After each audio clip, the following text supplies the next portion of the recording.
ஸ்ரீ குருப்யோ நமஹா. ஓம் நமோ பகவதே வாசுதேவாய. ஸ்ரீமன் நாராயணீயம் 32வது தசகம். ஸ்ரீ மத்ஸ்யாவதாரம்.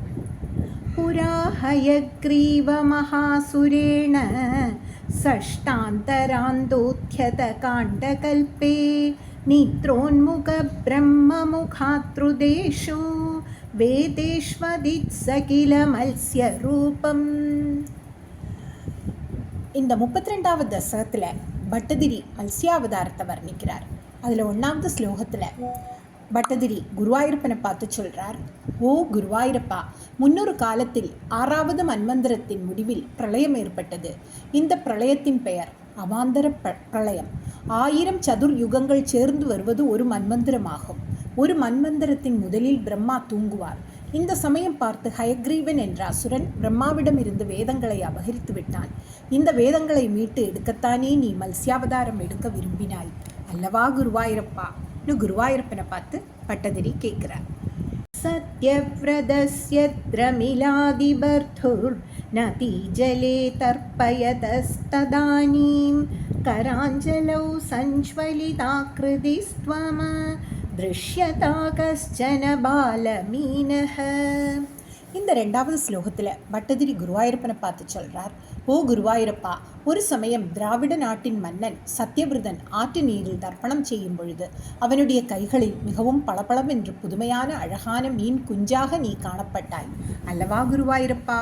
குருவாயூரப்பனை பார்த்து பட்டதிரி கேட்கிறார். க்ஷிப்தம் ஜலே த்வாம் சகிதம் விலோக்ய நின்யேம்பு பாத்ரேண முனி ஸ்வகேஹம் ஸ்வல்பைரஹோபி கலஷீம் ச கூபம் வாபீம் சரஸ்ஜானசி ஷேவிபோத்வம்.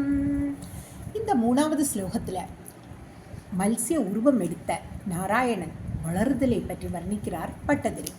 அவர் குருவாயூரப்பனை பார்த்து சொல்கிறார், ஓ குருவாயூரப்பா, அரசன் உன்னை மத்ஸ்ய வடிவமான மீன் குஞ்சை ஆற்றில் விட்டதும் மீன் குஞ்சு பயந்திருப்பதை பார்த்து அதை தன் தீர்த்த பாத்திரத்தில் வைத்து வீட்டிற்கு எடுத்துச் சென்றான். நீயோ உன் மீன் வடிவத்தை சில நாட்களுக்குள் வளர்ந்த பொழுது தீர்த்த பாத்திரத்தில் இடம் போதாததால் கிணற்றில் விடப்பட்டாய். பின்னர் நீ உன் மீன் வடிவத்தை பெரிதாக்கியதும் குளத்திலும் ஏரியிலும் விடப்பட்டு இதற்கு பிறகும் நீ வளர்ந்து எங்கும் பரவி இருந்தாய் அல்லவா குருவாயூரப்பா? குருவாயூரப்பனை பார்த்து பட்டதிரி கேட்கிறார். யோக பிரபாவாத் பவதாக்ஞயைவ நீதஸ்ததஸ்த்வம் முனினா பயோதிம் பிருஷ்டோ முனா கல்பதி திருக்ஷுமேனம் சப்தாஹமாஸ்வேதி வதன்னயாசி. இந்த 4வது ஸ்லோகத்தில் மத்ஸ்யத்தை நாராயணன் என்று அரசன் அறிதலை பற்றி வர்ணிக்கிறார் பட்டதிரி. அவர் குருவாயூரப்பனை பார்த்து சொல்கிறார், ஓ குருவாயூரப்பா, நீ உன் மீன் வடிவத்தை மிக பருத்து எங்கும் பரவி இருந்ததை பார்த்த சத்யவிரதன் என்ற அரசன் உன் கட்டளைப்படி உன்னை கடலில் கொண்டு விட்டு தான் பிரளயத்தை காண விரும்புவதாக உன்னிடம் சொன்னான். பக்தனான சத்யவிரதனுக்கு யோக மகிமை உள்ளது. இதைத்தான் பட்டதிரி யோக பிரபாவாத் என்று இந்த ஸ்லோகத்தில் ஆரம்பிக்கிறார். சத்யவிரதன் உன்னிடம் பிரளயத்தை பார்க்க ஆசை சொன்ன பொழுது உடனே நீ 7 நாட்கள் பொறுத்து கொண்டிரு என்று அவனிடம் சொன்னாய் அல்லவா குருவாயூரப்பா? குருவாயூரப்பனை பார்த்து பட்டதிரி கேட்கிறார். பிரரப்தே த்வதுக்தே ஹனிவாரிதாரா பரிப்ளுதே பூமிதலே முனீந்திரஹ சப்தர்ஷிபி சார்த்தமபாரவாரின் யுத்கூர்ணமான சரணம் யயௌத்வாம். இந்த 5வது ஸ்லோகத்தில் பிரளயத்தை கண்டு சத்யவிரதன் அரசன் நாராயணனை சரணடைதலை பற்றி வர்ணிக்கிறார் பட்டதிரி. அவர் குருவாயூரப்பனை பார்த்து சொல்கிறார், ஓ குருவாயூரப்பா, அரசனான சத்யவிரதன் 7 நாட்களும் உன்னுடைய சரணங்களை இடைவிடாது தியானம் செய்தான்.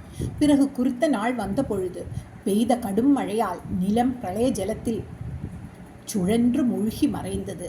அரசனும் 7 முனிவர்களோடு கடலில் சுழன்றான். பின் மிகவும் வருந்தி உன்னை அடைக்கலம் புகுந்தான் அல்லவா குருவாயூரப்பா? குருவாயூரப்பனை பார்த்து பட்டதிரி சொல்கிறார். தராம் த்வதாதேஷகரீமவாப்தாம் நௌரூபிணி மாருருஹுஸ்ததாதே தத்கம்பகம் பிரேஷு ச தேஷு பூயஸ் த்வமம்புதேரா விரபூர் மஹீயான்.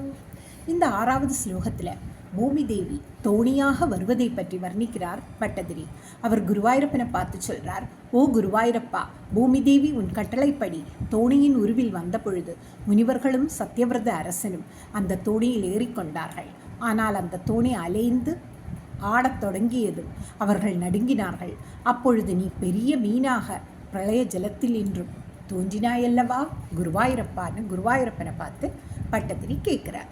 சஷாக்ருதிம் யோஜனலக்ஷதீர்காம் ததானமுச்சைஸ்தர தேஜசம் த்வாம் நிரீக்ஷ்ய துஷ்டா முனயஸ்த்வதுக்த்யா த்வத்துங்கஸ்ருங்கே தரணிம் பபந்துஹு. இந்த 7வது ஸ்லோகத்தில் மத்ஸ்யமூர்த்தியின் கொம்பில் தோணியை கட்டுதலை பற்றி வர்ணிக்கிறார் பட்டதிரி. அவர் குருவாயூரப்பனை பார்த்து சொல்கிறார், ஓ குருவாயூரப்பா, நீ லட்சம் யோஜனை வரையுள்ள வடிவமான மீனாக காட்சி அளித்தது மகர்ஷிகள் மிகவும் ஆனந்தப்பட்டார்கள். பிறகு உன் கட்டளைப்படி பூமி வடிவமான தோணியை உன் லட்ச வடிவமான பெரிய மீனின் உயர்ந்த கொம்பில் கட்டினார்கள் அல்லவா குருவாயூரப்பான்னு குருவாயூரப்பனை பார்த்து பட்டதிரி சொல்கிறார். ஆக்ருஷ்டநௌகோ முனிமண்டலாய பிரதர்ஷயன் விஸ்வஜகத்விபாகான் சம்ஸ்தூயமானோ ருவரேண தேன ஞானம் பரம் சோபதி சன்னச்சாரி. இந்த 8வது ஸ்லோகத்தில் நாராயணன் முனிவர்களுக்கு ஆத்ம ஞானத்தை உபதேசிப்பதை பற்றி வர்ணிக்கிறார் பட்டதிரி. அவர் குருவாயூரப்பனை பார்த்து சொல்கிறார், ஓ குருவாயூரப்பா, சப்த ரிஷிகளையும் சத்தியவிரதனையும் பூமியின் வடிவமான தோணியை நீ உன் மீன் வடிவமாக விஸ்வரூப தர்சனமாக தோணியை இழுத்துக்கொண்டு எல்லா உலகங்களையும் பிரிவுகளையும் அவர்களுக்கு காண்பித்தாய். அப்பொழுது அவர்கள் உன்னை துதித்த பொழுது நீ அவர்களுக்கு ஆத்ம ஞானம் உபதேசித்தாய் அல்லவா குருவாயூரப்பா. குருவாயூரப்பனை பார்த்து பட்டதிரி கேட்கிறார். கல்பாவதௌ சப்தமுனீன் புரோவத் பிரஸ்தாப்ய சத்யவ்ரத பூமிபம் தம் வைவஸ்வதாக்கியம் மனுமாததான க்ரோதாத் ஹயக்ரீவமபித்ருதோபு. இந்த 9வது ஸ்லோகத்தில் சத்யவிரதனை வைவஸ்வத மனுவாக நியமித்ததை பற்றி வர்ணிக்கிறார் பட்டதிரி.